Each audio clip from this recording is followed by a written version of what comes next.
I'm Igor Caffeine, and this is the List Building Lifestyle, a podcast for those who want to build a large profitable email list and make six figures from anywhere in the world. If you would like to get rich by building a large email list while helping people, this podcast is for you.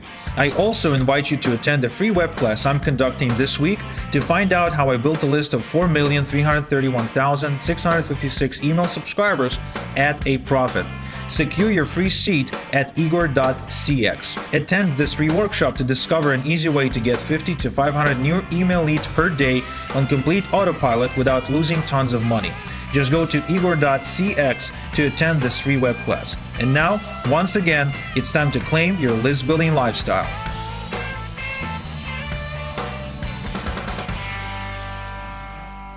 Welcome back to another episode of the List Building Lifestyle with your host, Igor Caffeine. Do you feel bad when you email your list? Are you afraid of unsubscribes and spam complaints? Are you getting angry responses from your subscribers calling you a spammer? Is your list inundated with offers? Are they sick of the claims? Are you trying to build an email list in a high-pitch niche like internet marketing, dating, real estate, or MLM? Well, then you're going to love this episode because I'm hosting the godfather of caffeine emails. My guest figured out a way to make more sales with their emails while generating tons of goodwill with their email list and even getting their subscribers addicted to their emails like I'm addicted to espresso. He emails every day. He sells in every email. He's breaking all the rules and getting away with it. He's the chief editor of Email Reboot. He is Geoff Stephen. Geoff, welcome to the List Building Lifestyle. Hey, Igor. Thanks for having me. It's good to be here. Well, it's great having you. Let me tell you, because few people understand email the way you understand it, and the way I understand it, the way people who actually make money with email understand it. And one of the biggest missions for this podcast is to raise awareness to the fact that email ain't dead. Email is actually the best media you can be using in your online business and probably in your offline business as well. And, the idea behind what we do here is to help people see and understand exactly how they can use email in their business to make more money. So I think there's few people who are better than you at writing daily emails. And that's exactly why I wanted to host you on the show. Great. Sounds good. I mean, yeah, email is where it's at, man. If people tell you that email's dead, they are probably...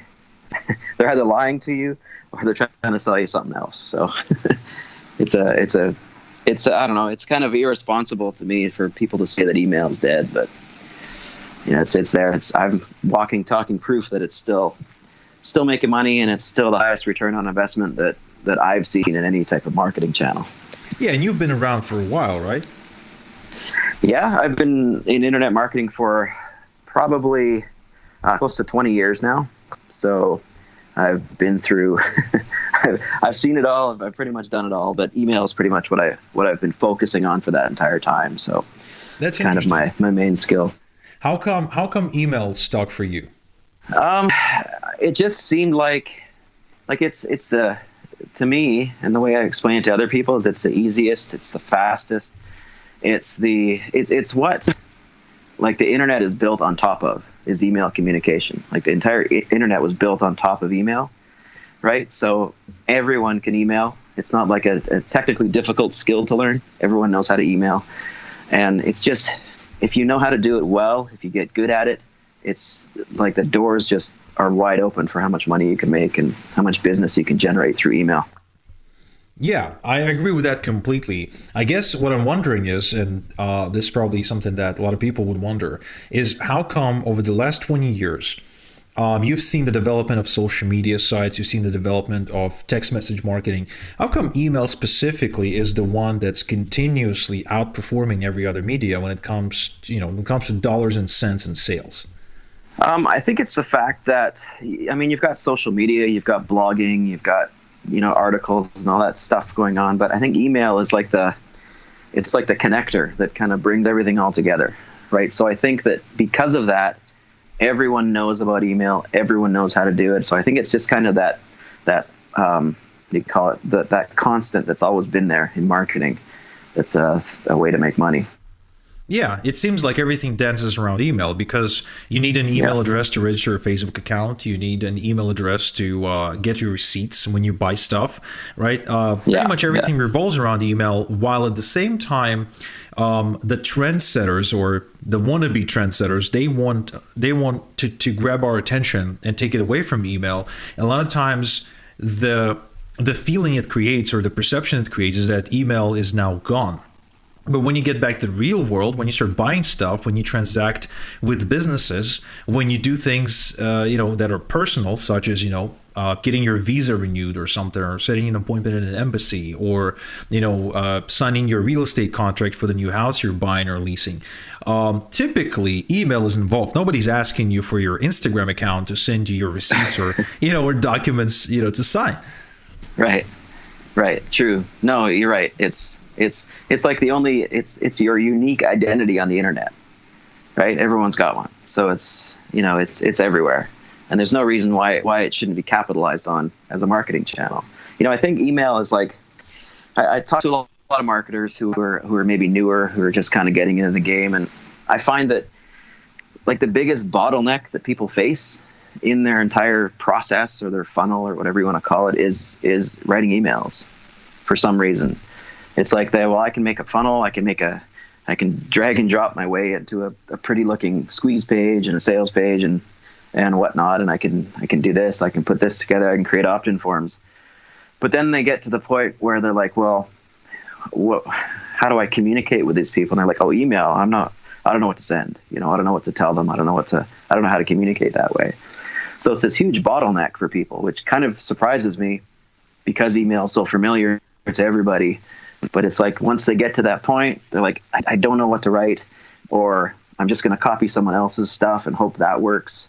It's almost like they get to that point and they choose to ignore it, even though that there's so much money there. Like this, I always tell them, there's so much money like almost hiding behind email that, once you understand how it works and understand how to write the correct type of emails and how to get your list engaged and all that stuff, like it's sort of, like I said before, the doors are open, right? Once you know how to do that.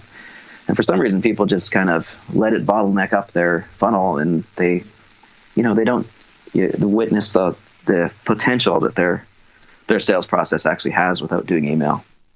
Yeah, I see two big problems with that. I see the first problem, which is most common, is people not writing emails at all. And typically that fear, I guess, whatever that is, prevents them from making a lot of money. The second problem is, even if they overcome the fear of writing the emails, they tend to just write maybe a 7-day or maybe like a 7 email sequence that spreads out over 30 days, but they don't necessarily continue writing them every day.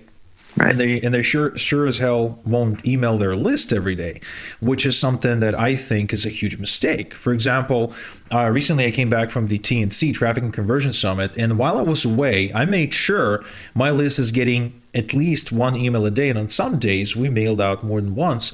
And I couldn't have been happier with the results. I came back, I checked my stats, and we've been averaging about $11,000 per day in revenues, not profit, but revenue from the sales that came directly from those emails. And anyone who just is building a list and is not mailing their list, why the hell are you building one then? Exactly. Yeah. I mean, it's if someone asks me, I don't know if you're going to ask me this later, but if someone asks me what's the kind of defining element of email marketing, the defining thing that will either be successful or not, the defining thing for me is consistency, like you're talking about, right? If you're not consistent with your list, if you're not what I call relentlessly consistent, which is like email, like you said, every day, at least once a day, including weekends, including holidays, if you're not doing that, you're missing out, right? If I calculate it, like if you miss a day of sending an email, you're basically put yourself 3 days behind in sort of engagement with that subscriber. So every day you miss is kind of puts you 3 days behind because of, short attention spans and people doing other things, right? They kind of lose interest really quickly. So you have to keep up with it. You have to keep emailing every single day. Absolutely. Consistency is like but just like with all marketing, right? It's like you have to be in front of their eyeballs as much as possible. So nothing's different there with email. Yeah, absolutely. You have to be, the new term for that is omnipresent, right? So Right, yeah. whenever they look, you want to be there. That's why retargeting is becoming more and more important these days, because they visit your website, they get on your list, all of a sudden you appear on their, sports live score, website or Yeah. whatever. Like I actually got a text message from one of my clients about a month ago.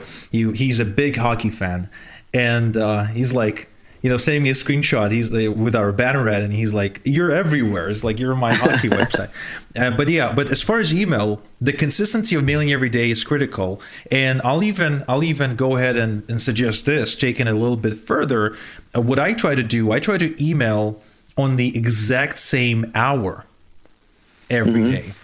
So Yeah. not only is the consistency of daily emails, but it's also consistency of daily emails at a specific time. So eventually, the people who read your emails all the time, and even the ones who don't read them but see them, right? They kind of get used to expecting for you to appear in their inbox. Yeah, for sure. I mean, people are creatures of habit, right? So once they get into a routine, and once they see that you have a routine, and they get used to reading your emails, absolutely. So preferably I test this all the time, same time every day, or I stagger them, or I send them, in the evening kind of thing. And it doesn't seem to matter what time they go out, as long as they consistently go out at that same time. Yeah. There's definitely one of the most common questions I think we get is, Igor, what's the perfect time to send out an email, right? And over the years, I never found the perfect time. I've had periods in my life when I was emailing at 7 a.m. EST. Other periods when I was mailing at 9 p.m. EST. Eventually, I just said, let me just email twice a day, once in the morning, once in the evening, send to unopens, and just try to cover as many time zones as I could.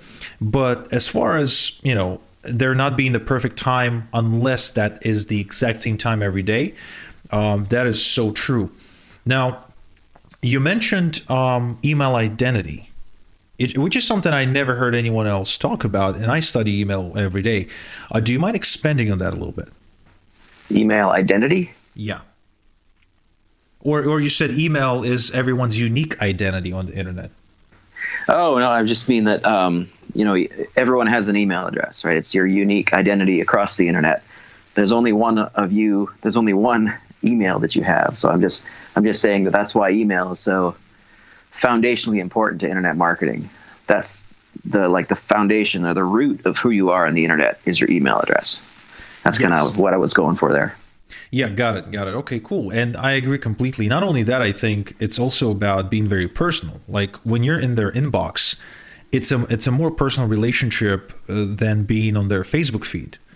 Yes, it can, and it should be. I mean, I always say that email is not tactical. Email is conversational, right? So when someone asks me what time should I email every day, or someone asks me how many 500 words, 1,000 words, how long should my email be, how long should my subject line be, because Gmail has so many characters and all this sort of stuff. And what you'll find is once you start emailing every day and building a relationship with your list and being conversational with your emails, all that tactical stuff starts to matter less and less and less, because all people need to see is that this email is from Igor, or this email is from Geoff, and they'll read it based on just the relationship that you have with your list. Email is, as I said, it's conversational, it's non-tactical. So tactics are really easy to teach people. So there's a lot of information out there that's tactical. You might think that, I need this email course because it teaches me, I got to email 500, no more than 500 words. You have to have a PS, you have to have your picture, you have to have a subject line this long, and all these tactical things, which are totally easy to teach, but they don't matter nearly as much as the relationship you have with your list and the type of emails that you actually send. Yo, it's Igor. If you're loving the content, hop on over to listbuildinglifestyleshow.com for more free training and a free transcript of this episode. Oh, and I'd really appreciate if you logged into iTunes and rated the show. It really helps. Thanks. Yeah, absolutely. Most of my emails these days are very friendly. So there's not much hype going on. It's just mostly, hey, I just put together a new video about my latest trip to San Diego. And in this video, I talk about how I generate subscribers while being away from my computer. So, go check it out. And that's pretty much the whole email. It's not really. It's like people ask me what type of emails you should be sending. Should my grammar be perfect? All this other stuff. And I'm like, imagine this: you're sitting across the table from someone in a coffee shop or in a pub or across a dinner table or whatever, and you're talking about your day. Like, you wouldn't believe what happened to me yesterday on the way to the coffee shop. This guy cut me off and whatever. You have a story to tell, right? If you can read your email back to yourself and it sounds like a conversation, then you're onto something, right? But if you read your email back and it sounds like you're a marketer, or it sounds like you're reading like the first page of a novel or something, then you're on the wrong track, right? So you always have to sort of imagine yourself in that sort of conversational space between you and another person. Yeah, which is where, it really helps to at least have some sort of an image or an idea of who you're writing to. Because then you can imagine that person potentially. For me, as far as writing the emails, I always try to imagine my ideal customer literally sitting across the table, like you said, maybe in a coffee shop. And what would I say, or how would I say it if they were literally right there?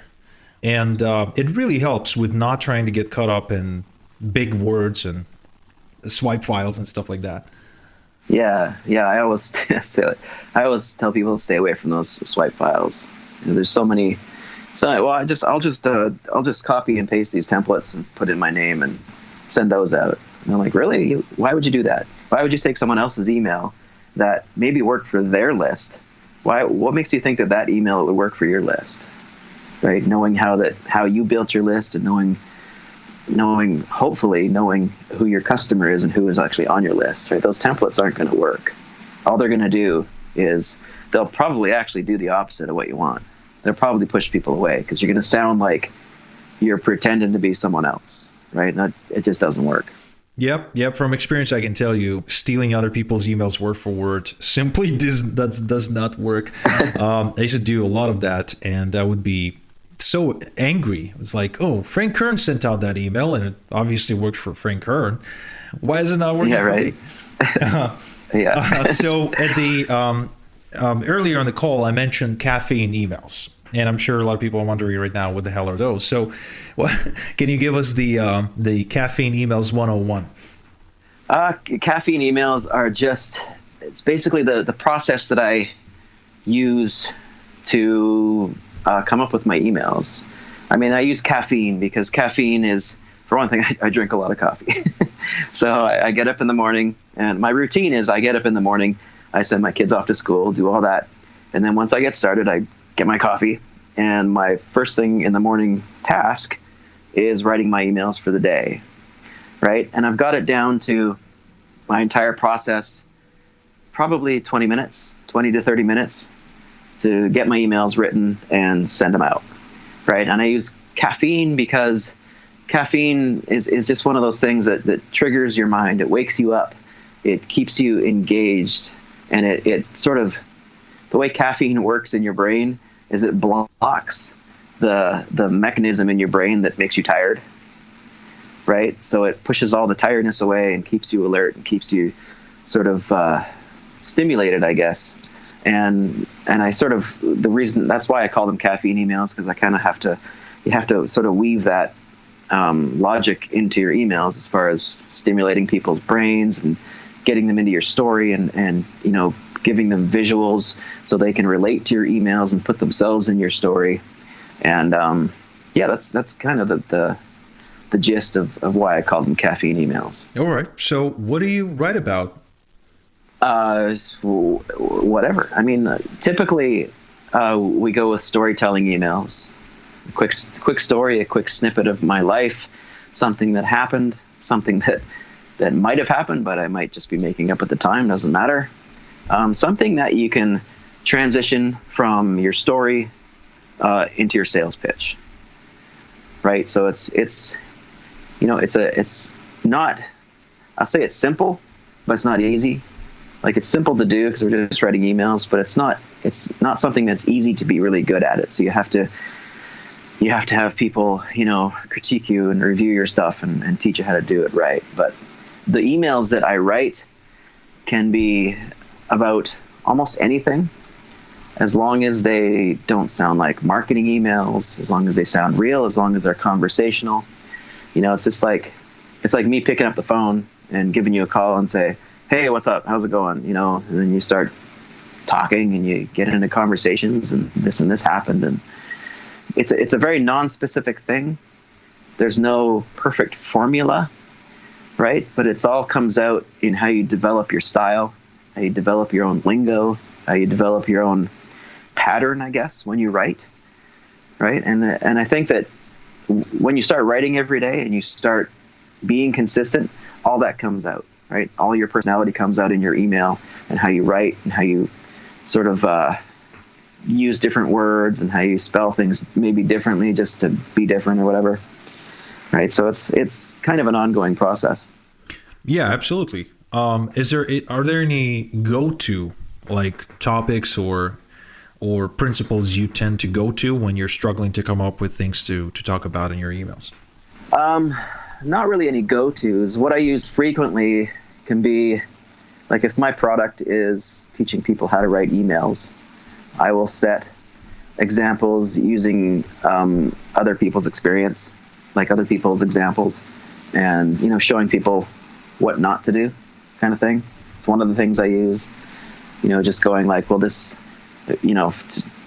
long story short, but this guy did this. It was wrong because he should have done this and this and this, and here's how to do it right. That kind of thing, right? That's kind of a go-to sort of template, I guess. All right, so talk about what not to do. Yep.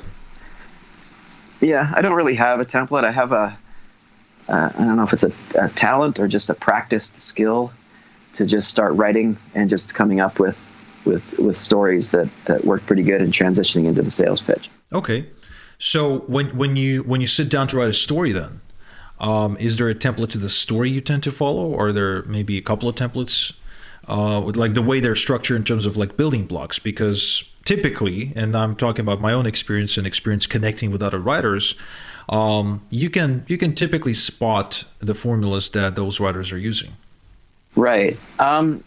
Sometimes, but I try to mix things up a bit, because if you get into too much of a habit of writing a certain length of an email, people get used to it and they start getting blind to it and they start ignoring it. So frequently what I'll do is I'll write maybe I'll have a longer email or whatever, and the next day I'll write like a one-liner or a two-liner out to my list. And what happens typically is it kind of takes them off guard, or catches them off guard rather, and it gets more engagement that way. But as far as templates, I mean, it's simple story writing is subject line, introduction, narrative, transition, call to action, and then something that I call a return, which is kind of like a PS, but it's not a PS. It's just basically a reminder for the subscriber or the reader to check out what I'm offering again, right? It's just sort of they read to the bottom, they get to this, they go back up, right? So it kind of keeps them inside the bubble, right? But I mean, that's kind of the format, right? Your subject line, which leads them into the introduction of the email. The introduction draws them into the narrative, which is another word for just the story or whatever it is that you're talking about. And the narrative will transition. You have to have a transition, which transitions to the call to action, which is what you want your subscriber to do, whatever that is, whether it's buy a product or like a page or reply to your email or whatever that is, right? And then I have the return, which reminds them of what this whole thing is all about. That's kind of a template, but more of a format or a process or something like that. Yeah, it's like an outline more so than it is a template. Yeah, that makes sense. So if we're just getting started with email, where would you recommend getting started? Or like, what would be the best way to approach email? Just start writing and just keep writing. Like it's a thing that's not templated. It's a thing that's not really a formula. It's just practice. It's practice. And if you have someone to follow, like myself or yourself, where you can, we lead by example. We can say, well, this is a really good email that I wrote that got really good results. Look at what I wrote, and make it your own. Tell your own story. Follow the same format, right? And practice doing that. Sort of what I would direct people to do. Okay, got it. And obviously, you publish an email marketing newsletter. It's a physical newsletter. It's called Email Reboot. So, in your newsletter, what sort of advice or guidance or coaching do you tend to share with your subscribers? Typically, it is 2 or 3 subjects. It's not just all one topic, or 2 or 3 topics, I guess, that I would cover. It can be anything from, here's my latest split test results and why they worked and why they didn't work, to more sort of psychological copywriting. Each email issue has a topic. Like obviously it has a title, right? But then I go a little bit deeper into each separate topic sort of within that in an email in the issue. So it's different every month, obviously, different topics, but everything is designed to help you write better emails, help you make more money with your email. All right. Sounds good. So obviously to join your newsletter, we need to go to emailreboot.com, right? Yes, emailreboot.com is the opt-in page. Right. So opt in, get on your list, just for the sake of getting your list, I guess. And obviously the newsletter is $77 a month. Correct. Right? Yes. Cool. So do we have to pay shipping, handling as well on top of that? No, it's $77 a month. That's it. That's all you pay. And it's a combination of, you say it's a physical newsletter, which it is. It's not digital. It's physical. It gets delivered right to your door. But it's a combination of the newsletter plus like a back office full of email training, plus a Facebook group, plus direct access to me as an email coach, which is something a lot of people don't offer because of time or whatever. But you'll have direct access to me to critique and review and just give you ongoing advice sort of on your email marketing and just your copywriting in general. So it's sort of an all-in-one solution for anyone who wants to make more money with their email marketing. All right.